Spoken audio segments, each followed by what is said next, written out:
C'est Champollion qui a décrypté l'hiéroglyphe. Mohamed Ali Pacha, considéré comme fondateur de l'Égypte moderne, comme il a dit notre ami Ali Salman, a envoyé plusieurs missions en France. Ils sont revenus au pays avec un savoir-faire français dans tous les domaines. Le code civil napoléon est appliqué jusqu'à maintenant en Égypte. Le président de l'Esseps a convaincu le Khedive Ismaïl de creuser le canal de Suez, dont le revenu a soutenu l'Égypte durant les dernières cinquantaine d'années. Son revenu est devenu hyper important car il a introduit la devise étrangère que l'Égypte utilise dans l'importation de ses besoins. De surcroît, l'Égypte a bénéficié de l'expertise française en matière d'éducation. De nos jours, les meilleures écoles en Égypte sont les écoles françaises.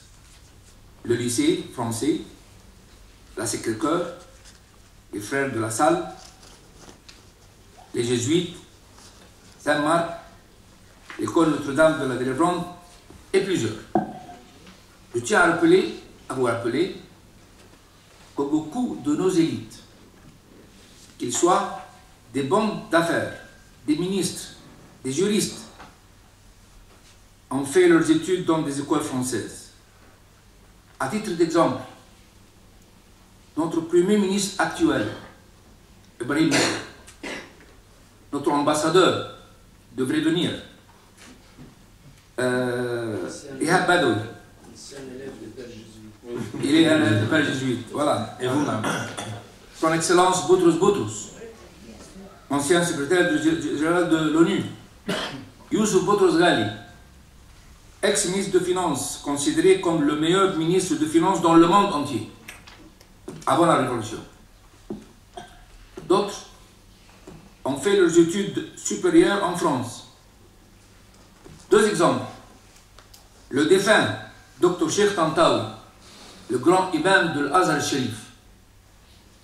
Dr Cheikh El Taïb, l'actuel grand imam de l'Azhar Sharif.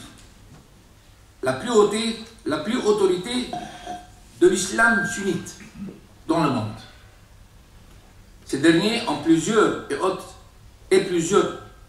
autres savants de l'Azhar ont étudié la pensée islamique à la Sorbonne, en France. Quand je regarde à tous ces liens tissés entre les deux peuples, les deux pays, je ne peux que poser la question. Pouvez-nous céder au sentiment de peur? Au contraire, nous devons nous réunir pour faire face ensemble au terrorisme.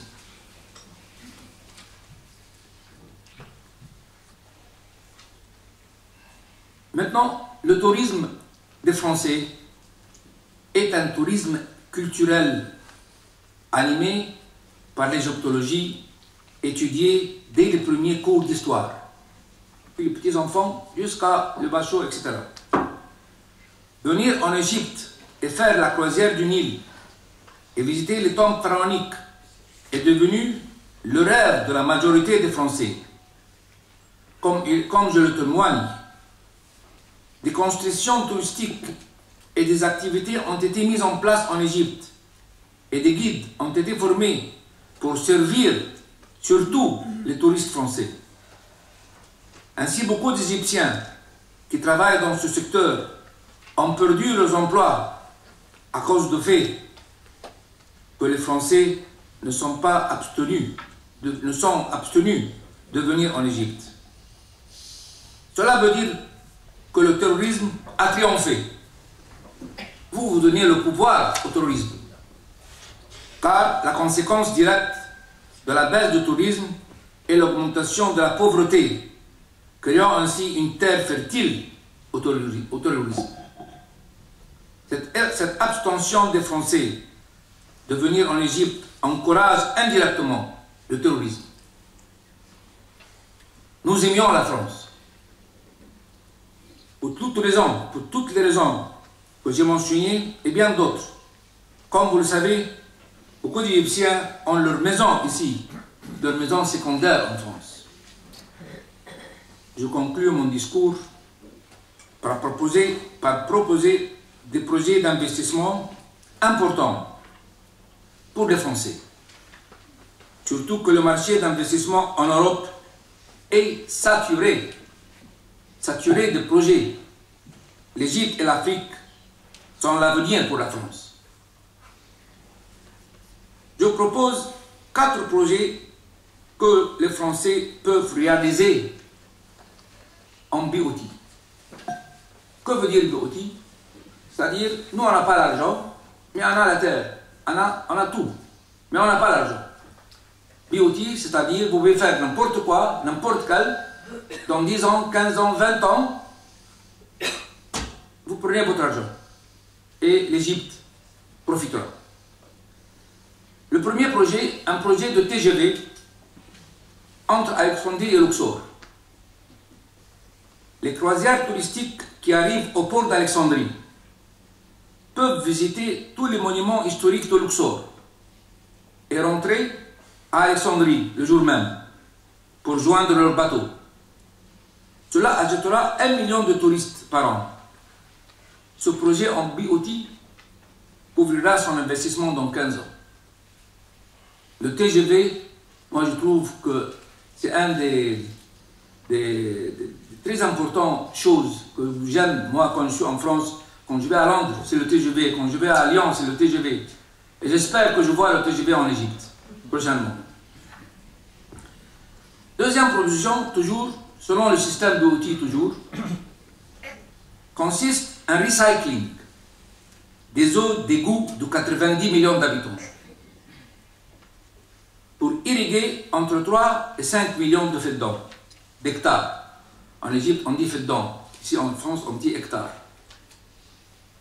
Et la transformation de la matière solide en engrais naturel pour ces agricultures. Cela contribue à la construction de nouvelles villes et faire face aux problèmes démographiques en Égypte. Le troisième projet, l'Égypte a un grand besoin de nouvelles centrales d'électricité.